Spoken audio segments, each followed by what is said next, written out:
Ladies and gentlemen, welcome to the Tim Moen Show. Going hard in the paint. This is our 4th episode. And today I wanted to talk about some world events that are going on and how to think about them. What's going on in Ukraine?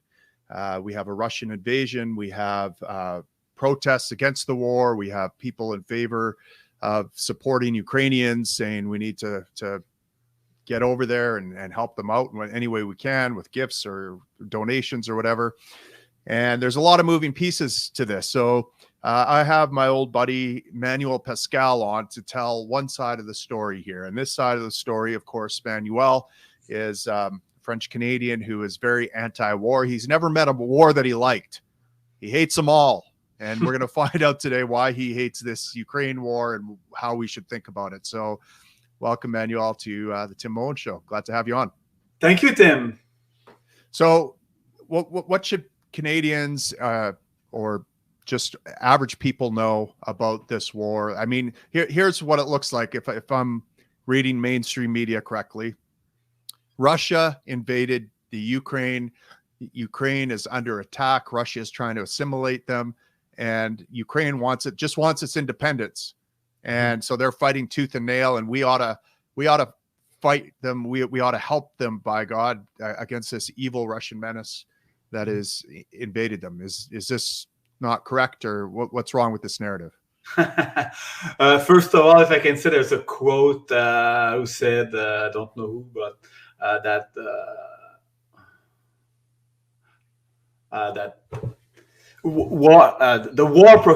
war propaganda is probably the worst propaganda of all. If history proves us anything, it's that.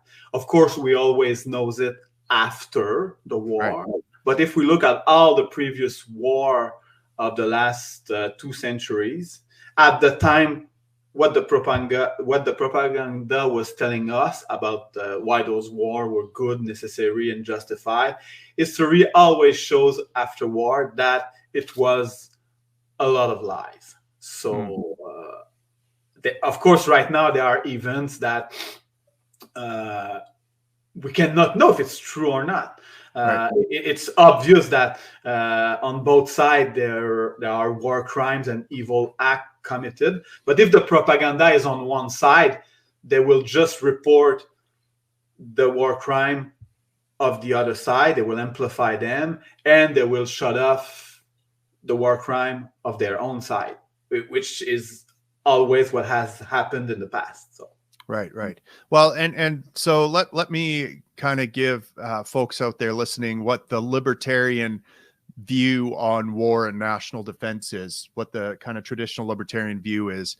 You know, the minarchist view, or the night watchman state, or the you know, there's essentially, I guess, 4 factions of libertarians out there, according to Walter Block, who is like a godfather of libertarianism. There are the classical liberals. There are the minarchists. There are the constitutionalists, and there are the anarcho-capitalists. Okay, now I fit into the anarcho-capitalist framework, but I'm sympathetic to all the other views. I think they're allies in the fight. Now, the typical minarchist view, or the view that the state has one job, and that is to protect the individuals within its borders, and that includes enforcing property rights and protecting the territory from invasion. Therefore, the military's job is not to go engage in wars of aggression overseas to, say, fight some unknown enemy or terrorist or whatever. It's not to go over there. It's to defend the borders from invasions. Yeah. It's not to engage in peacekeeping. It's not to engage in nation building. It's not to spread democracy or freedom around the world. It has one job, and that job is to protect our borders from invasion from an invading army or force. Now, so therefore we apply the non-aggression principle, thou shalt not initiate force to nations here. And we say, thou shalt not initiate force against a nation. Now, from just a establishment perspective, it does appear that Russia has initiated force against Ukraine, and therefore Ukraine has every right to defend itself from that invasion. Is that Let's right? look at this. Okay. In fact, I have my position rests on two main arguments. But just before I say that, I always want to do a small disclaimer. It's clear that I'm not a supporter of Vladimir Putin. He's a statist, an ex-KGB guys, and well, and I'm glad you said that, because it does seem like a lot of people that are skeptical of what's going on over in Ukraine, and let's say the U.S. and Canadian military industrial complex support for this war. A lot of people that are against this are actually big fans of Putin. So I'm glad you distinguished yourself and said, look, no, I'm not a fan of this guy at all. He's ex-KGB. He's a killer. He's one of the worst people. One of the problems is that when you talk with someone, a lot of people have a very binary way of thinking. It's either the good or the evil. So for them, the Ukrainians are the poor, good innocents, and the Russians are the evil, demoniacal, blah, blah, blah. Yeah. And the fact, if you don't support their position, automatically they will say that you're on the opposite. For example, you know that I'm a World War II revisionist, but for all people, as soon as you say that, they think that you support Hitler and that you're a fan of the regime, which is stupid. But it's the same thing again. That's why I have to make a small disclaimer. I'm not a fan of Putin. As I said, he's an ex-KGB guy, and his regime in Russia is not a libertarian, minarchist nation state. And let me ask you this, Manuel: should Russia have its armies inside Ukrainian borders? I'm coming to that. Okay. Of course. Also, I want to say I'm not a full expert on the history of Russia and Ukraine. I'm more specialized on World War II. But I think I know more than the average normie on that. But if people want good reference for the war in Ukraine right now, I would suggest to listen to Ron Paul and to Scott Horton of Anti-War. I think they are right now the two best person you can have a reference to in the libertarian. Absolutely. So I have two main arguments. My first argument is the moral, the libertarian moral principle, which is the non-aggression principle and property right. So from that argument, it's very simple. I cannot support anything Russia does because it violates that principle. Russia uses conscription, taxation, inflation, censorship, and they have collateral damage. So they kill innocent Ukrainian civilians. It's impossible to support that. But I have to be fair. I have to condemn equally what the Ukrainian government has done to the citizen of Crimea and Donbass. Right. We have to be fair. In the statist paradigm, we try to apply. I mean, it's not. We're not even for that argument. I'm not even in the statist paradigm. I'm on the individual level. So the Ukrainian government that Putin calls the Kiev regime is committed war crime and evil stuff against first its own citizen by forcing them into conscription. If you're a male in Ukraine, you don't have the right to escape the country. You have to stay there and be enslaved into a war. Right. That's totally evil. Absolutely. I don't see the difference between those two guys fundamentally. So I cannot support morally that. Now, my second argument is in the statist paradigm, in the conflict of two nation states. We have to face what are the facts. But as I said, war propaganda is always the worst. So, and we know if our government and media are against Russia, history will prove, if it's like 99% of the previous war, that they lied. Right. So now, okay, the facts of the statist paradigm. But first of all, my conclusion, I will give it right now, is that Russia was provoked by US and NATO. So in the paradigm, I will say that Russia has the moral high ground. Moral high ground doesn't mean that it's morally correct what they do. I just said that in the conflict between in the imperialist conflict between, let's say, Russia and US, NATO, I'm forced to admit that Russia has the moral high ground. The same way I would say that during both World War, Germany had the moral high ground against the Ally. Not that I support German imperialism or their war crime, but in the statist paradigm between nation state, someone has the moral high ground, which is maybe the kind of lesser evil of the two, the one that was provoked or encircled. All right. Well, so, explain to me why, how NATO provoked Russia.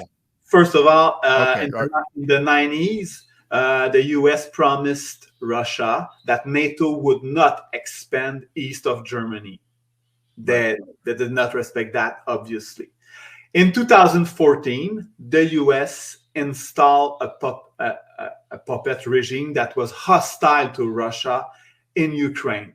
I think it was the evil woman, Victoria Nuland. And she said, I think they spent billions of dollars to install the regime that is hostile to Russia, which is clearly provocation. Also, the US is clearly the most aggressive imperialist power in the world right now. They have, I don't know, 700 or 800 military bases all over the world outside of their border. I don't think it's the case of Russia. So Russia is mostly encircled by US military, and it's not the opposite. Russia doesn't have any military base around the US. And we all know, let's be honest, if Russia or China would make a military alliance with Canada or Mexico, Canada would have been bombed to ash, I think, since a long time. We would have been attacked by the US. Sure. Never the US would have. In fact, in 1962, when the Russian installed missiles in Cuba, the US freaked out. They didn't like it. They threatened to start a war. And I can say that in the paradigm, I can understand the US didn't like Russia to install missile in Cuba. But the US, with their hypocrisy, what they don't tell us is that the reason why Russia removed its missile in Cuba in 1962 is because the US had agreed to remove its missile in Turkey at the same time. So again, the US was the one who provoked the thing in the first place. So yes, my position in the statist paradigm is that Russia was provoked by US NATO. And I really think that had US not done all those provocations, Russia would not have invaded Ukraine. Right. So that's my position.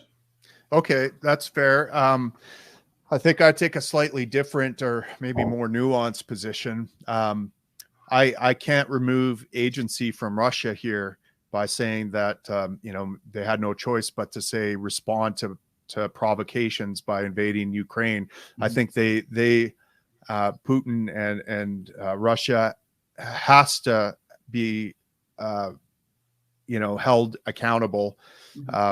At least, or we have to make sure we assign blame to the proper spot. Just like, for example, I would agree that 9/11 was in a big part. It was blowback for U.S. foreign policy, right? We had Osama bin Laden. We had the U.S. creating all sorts of enemies, and it was largely inevitable that one of these terrorists would do something like blow up the World Trade Centers, fly planes into them or whatever.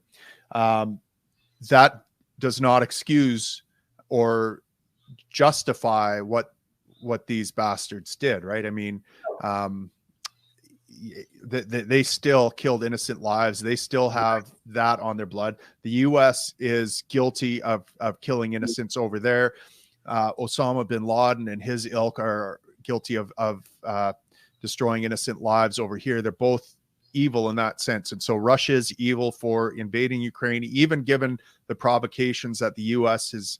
and the military industrial complex and NATO has done. So my view is basically this. the NATO has done, and the US and Canada, it seems to me they have done everything they can to throw the Ukrainian people under the bus by provoking, by creating an environment that was likely to result in a Russian invasion. That was, you know, you don't go poking bears and expect that they're not going to do anything, right? Eventually, when you poke that bear, tease that bear, do whatever, it's going to rear its ugly head. That bear is still evil, but hey, maybe don't, you know, it's almost like they wanted this war, like NATO wanted this war. Now, why would NATO want this war? Why would they want perpetual war? Why would they want a perpetual war of terror? Why would they want why would they want to make all sorts of money, Emmanuel? Why would they want to increase their power, Emmanuel? Why would they, you know? So that's kind of my take on this. It's like they want this. But clear for me, the U.S. is a dying empire. Sure, the U.S. dollar is dying. I think they need to divert. They need something to divert, because the inflation we have, and that we're gonna continue to have, obviously, they need they need someone to put the blame on. They had COVID. Now they have Putin. Okay, right. They're not gonna say, "Oh, we have inflation," you know, because since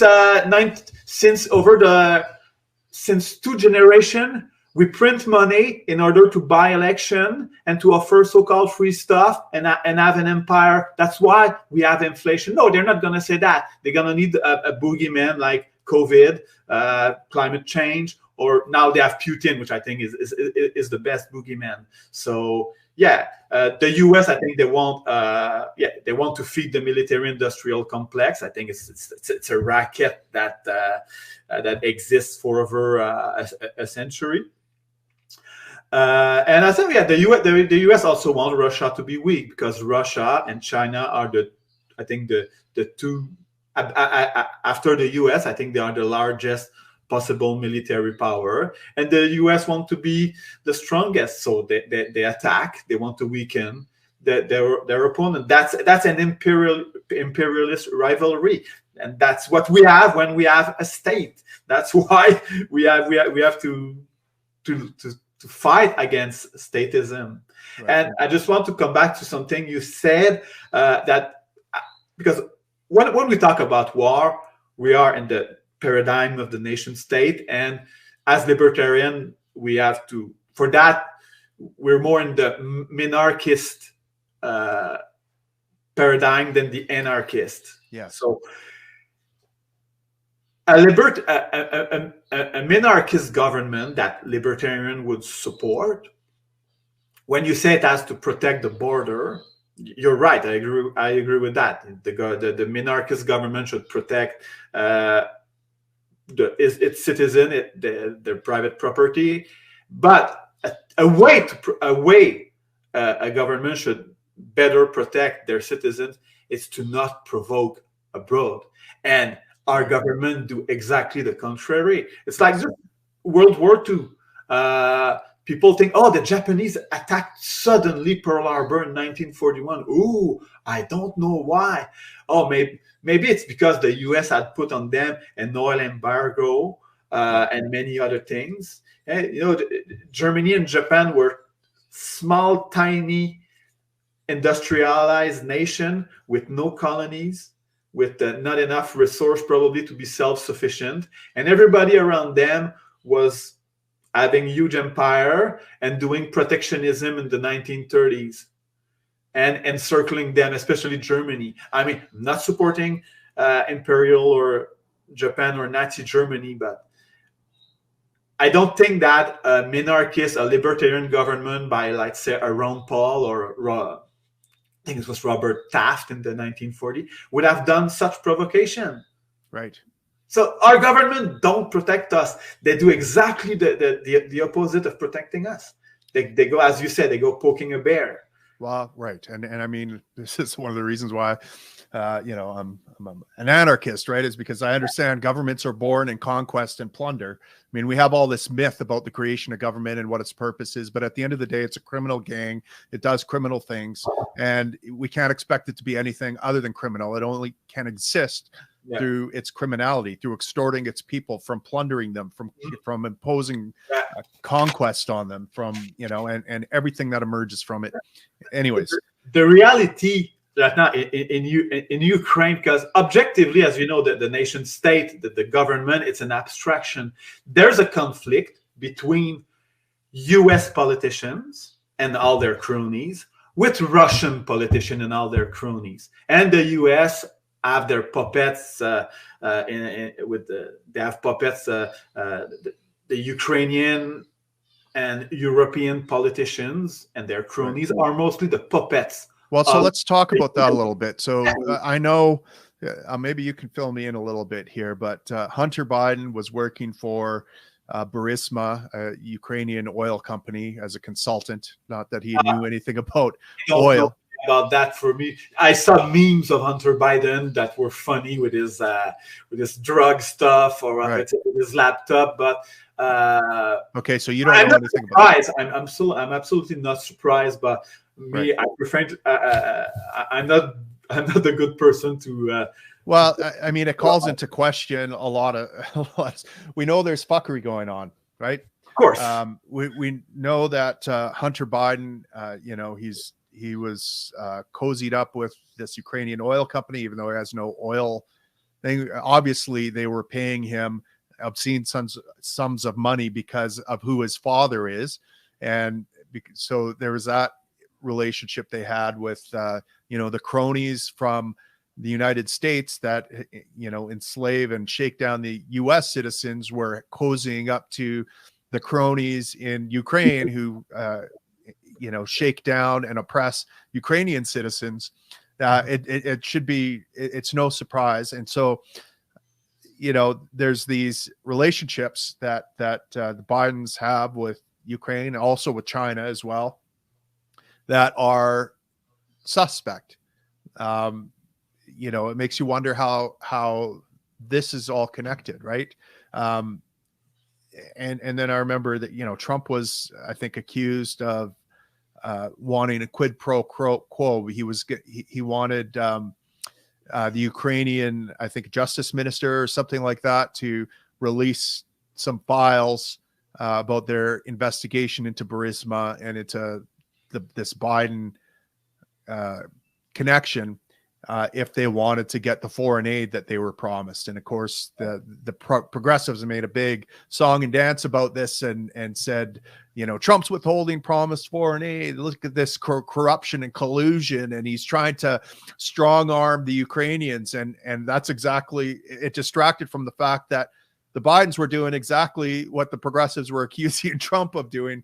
And obviously there was some quid pro quos going on there. So, and then you add into that, Emmanuel, the fact that you have this coup that occurred in 2014 that has all the hallmarks of a CIA or U.S. foreign policy provocation going on there. You have, you know, the fact that Zelensky had an opportunity. So imagine you're the president of Ukraine, and you've got these two regions, Crimea and Donbass, where the people have voted overwhelmingly that they want to be part of Russia, that they are ethnic Russians. They see themselves as part of the Russian nation. They don't see themselves as Ukrainians. Okay. You know, I don't know what the right thing to do in that situation is, but I know that if it'll end the killing with my people, if I just cede those two territories to Russia and broker a peace, why wouldn't I do that? Exactly. In fact, I see three outcomes of this war. The Ukrainian people will either be ruled and exploited by either Russian or Ukrainian corrupt politician. It's the two outcomes. But there's a third outcome that is, I think, even worse. They could all be nuked out of existence. Yes. Which is a lot more terrible. And what's kind of enraged me, and that you were talking about the so-called progressives, the woke people. Those people are totally insane. I mean, most of those people probably, I mean, those people support that our government send help to Ukraine. They support that. But most of them probably don't know anything about the history of Ukraine. Well, a lot of them actually want our militaries to go over there and back up Ukraine. You know, it's as if they want the world to blow up in one giant nuclear blast, right? Most of them would have been unable to locate Ukraine on a map before 2022. But those people are insane enough that they prefer to do their virtue signaling about supporting Ukraine with their Ukrainian flag on their social media profile. They prefer virtue signaling about that. They care more about virtue signaling than the possibility of a nuclear war that could kill them. Right. It's all brainwash. I mean, those people are. Anything that can stop the war, I think, is a good thing. It's always, I mean, for a Ukrainian, of course, I would wish them to be free under the best possible political regime they can have. Ideally, no government, but they're better to be alive under, let's say, a regime that is a puppet of Russia, like they probably had before 2014, and be alive. Yeah. And having no war and having access to internet, being able, I don't know, to buy Bitcoin if they want online, to immigrate abroad, to travel in Eastern Europe. No, now they are at war for what? To decide if maybe it's going to be the Zelensky regime allied with NATO that will rule and exploit them instead. Right. That's totally crazy. Yeah. Yeah. And I mean, you know, I really feel for the Ukrainian people here, because it seems like there's no good way out of this. It's just like, what kind of oppression do you want, and how bad do you fight for the lesser evil? Like, how many bodies do you pile up so that you get the lesser evil? At what point is there are enough bodies to say you've got the lesser evil? You know, Jimmy Dore had an interesting rant on it, and I don't know how much truth there is to it, but he's basically said, look, the reason Zelensky isn't doing the obvious things that would get peace, that would end this war or bring these hostilities to an end, like cede Donbass and Crimea, for example, is that the extreme right, the literal Nazis in Ukraine have issued a very credible death threat against him. They would literally kill him. He knows this, and he would die. So Zelensky, you know, Jimmy Dore's explanation for why Zelensky hasn't done the obvious thing and brokered a peace for his people is that he knows it would be his death if he did that, because the Nazis in his country would literally kill him if they did that. But I have no idea, you know, if that's true.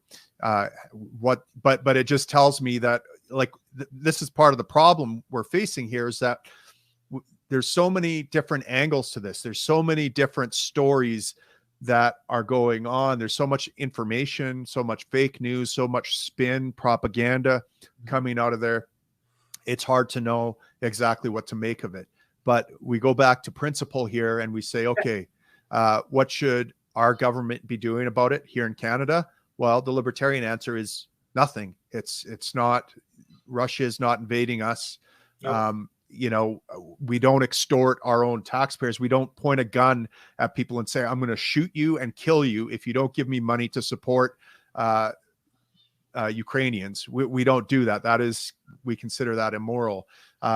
If you really are serious about supporting Ukrainians, if you're really serious about repelling this Russian invasion, what you do is you fund your own way over there. You get on a plane, you stand there shoulder to shoulder with Ukrainians that are defending their property and their lives, and you start killing Russians and put your own body in harm's way. That's what you do.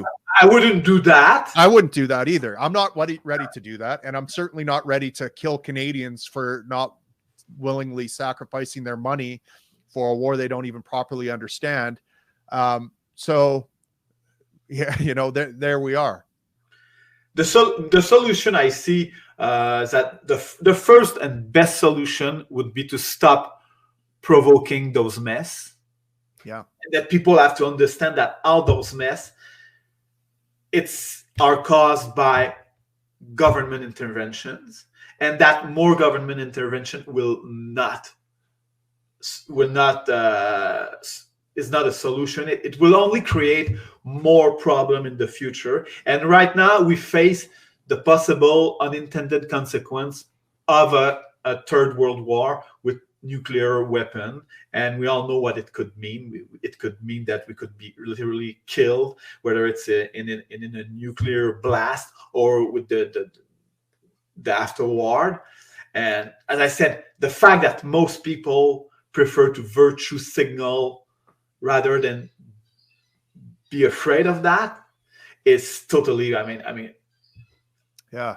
Well, and I mean, let's look at NATO, right? I mean, why do we need NATO anymore? What good has NATO done in the past 30 years? Well, let's go down the list. We've got our NATO allies going into Iraq and trying to suck us into there. We've got NATO allies bringing us into Afghanistan, creating a hellhole in both Afghanistan and Iraq, by the way.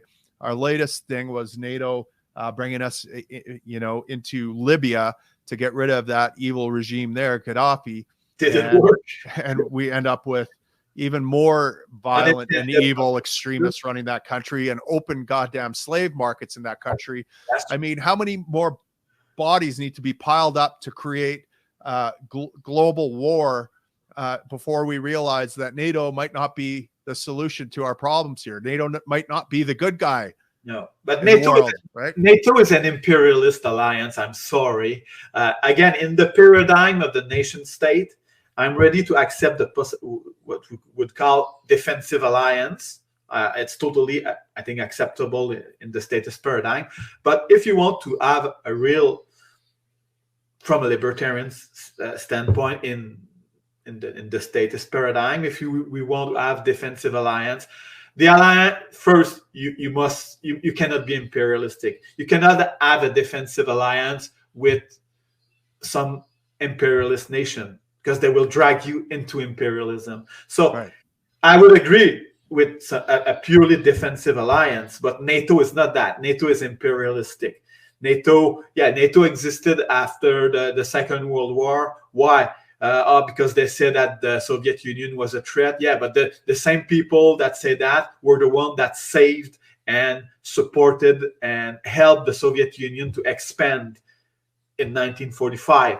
Yeah, by the allies of the Second World War helped Stalin, they helped Mao Zedong, and after 1945 they said, "Oh, communism is expanding everywhere." Yeah, you fucking stupid! You helped them, you gave them money. You Churchill who signed paper with Stalin saying, "Hey, you can have that," and but now we need NATO.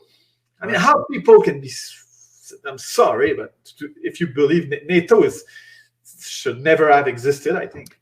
Well, I mean, look, let's just go back to Libya again for a second, right?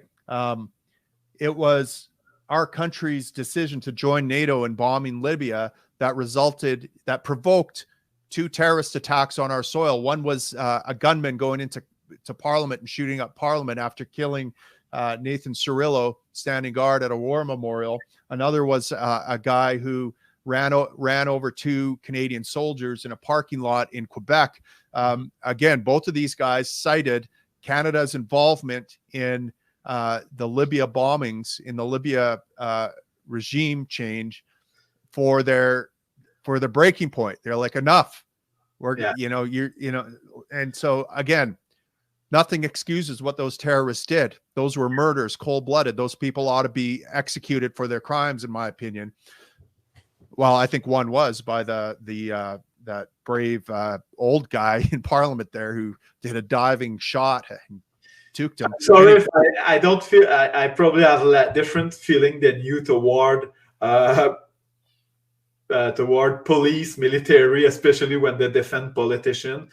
I would not incite anyone to do violence like that. But personally, if a terrorist wants to do evil things, which I'm not supporting, I prefer that he does it against government official and their mercenaries, if they want, rather than innocent civilians. I'm sorry to say that. Well, that's a fair point, but they're murderers. They're evil people that should be removed from the face of the earth, and I have no problem with executing. Well, I will not try. I will not try either the death of those terrorists. But again, these murders likely would not have happened had NATO not got involved with NATO. So in what way was bombing Libya in Canada's best interest? What way did that help Canada out? It certainly stole taxpayer dollars from Canadian taxpayers and funneled them into bombs that exploded lives in Libya. That hurt Canadians.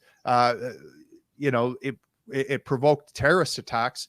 So it's not clear to me exactly how NATO is helping Canada out here. It also provoked the migrant crisis. Right. The migrant crisis. Europe is overwhelmed with immigrant, and I don't blame individually those people. In an ideal libertarian society, I think that everyone should be free to go wherever they want. But in the statist paradigm, with a welfare state and a mob rule democracy, I'm not on the side of open border. Let's be fair. In a libertarian society where everything's private property, movement for bad guys will be very restricted, and movement for good guys will be very open, because private property owners generally will let good guys on their property and not bad guys, right? If you own a road, or if you own a commons, or if you own whatever. So anyways, the idea that governments are, but this is just it. On one hand, you're going to get the conservative who's like, we got to bomb them terrorists, and then that creates a migrant crisis, and then we got to close them borders. I mean, you're working against your own interests. Anyway, Manuel, we've been going at this for over half an hour now. Any last thoughts before we but no, I think I have said what I wanted to say. I'm curious to see what anger I will have provoked among your listener, because I know that even among libertarians, I know that a lot of people don't agree with what I say. So, but I hope that we can maybe have. If I have helped people to maybe open their mind and move them a little bit toward the non-intervention position, I'm glad about that. And I thank you very much for allowing me to have this conversation with you. Right. Well, I mean, if you get down to it, if we get outside the binary thinking here, I'm not sure you've said anything that controversial, really. I mean, you've said, look, Russia shouldn't be invading Ukraine. That's bad. NATO shouldn't be engaged in fuckery and provocation of Russia and destabilizing that region. That's bad. Also, maybe NATO and the US and the CIA and various agencies and politicians shouldn't be engaged in fuckery in the Ukrainian government. Maybe it shouldn't be involved in coups and different things like that. That's bad. All those things are bad. And I think what you're arguing is that, maybe our tax dollars shouldn't be going to support the fuckery that's going on. And maybe if you want to defend Ukraine, you should put your life and your money where your life is, where your mouth is, and actually show that you support them by, here's an idea. Let's take in some Ukrainian refugees. Let's house them in our houses. Let's donate to these good causes that promote. Let's go over there, and donate money to people that are defending their property and their lives and their home over there, if you think that's a good idea. But let's keep our governments out of it, because nothing good can happen from our governments getting involved in this. Would that be a fair way to kind of summarize? The statist people are often, generous. We often say that statist people, leftists, are often generous with others people money. Of course. In the case of war, they go even farther than that in their crazy mindset. They're generous with others people's money, because the people that support the the war from the Ukrainian, and they're generous with other people's lives. They don't give a fuck with the life blown to bits themselves, because in order to do their virtue signaling, they're ready to have a lot of Ukrainian killed in order for maybe Ukraine to be ruled by Zelensky instead of probably Putin's puppet. Hey, Manuel, it's a small price to pay to signal my virtue that of what a good person I am. Right? Yeah. Anyways, okay. Well, my heart goes out to the people in Ukraine, and I wish that we had some clear solution here. Ukrainian civilians. You know, I wish it were as easy as Canada just dropping billions of dollars in foreign aid or something like that. And unfortunately, I don't think it is. I think it's Canadian and U.S. involvement in this is only likely to make the problem worse. And that's been borne out historically throughout the past century or so of absolute warfare propped up by central bankers and the ruling oligarchs and different things like that. And so appealing to these same people to help out Ukraine after they're the same people that basically threw them to the wolves and are cheering for their slaughter is probably wrong. It's always better to be alive than be dead. But the virtue signaling people are too dumb and too brainwashed to get that. Fair enough. Awesome. Manuel, thanks so much for joining us. And folks, if you want to hear more conversations like this, or by the way, if you totally disagree with Emmanuel and I are saying here, I want to have you on the show. I want to hear what you have to say. So reach out to me, tim.moen@me.com. I'll have you on. If you want to debate Manuel, and you guys can go at it and I'll moderate. Hey, happy to have you on. If you like conversations like this, you want to hear more of them, and you want to hear more about pushing the paradigm, the status quo. You want to hear more controversial stuff. I'm on 2 free speech platforms out there, Rumble and locals.com. You can support me over at Locals. Manuel said he had some issues trying to support me. I'm going to get that fixed. You know, for the price of a cup of coffee a month, you can help promote these kind of conversations, keep me going, help pay for my time to do this and the equipment that I use and the guests that I need to reach out to get to. It all takes time and energy. I want to do this rather than work overtime for my socialist healthcare system. So you can help by coming over to Locals and supporting me. Anyways, this is Tim Moen signing off from the Tim Moen Show. Thank you so much for joining us.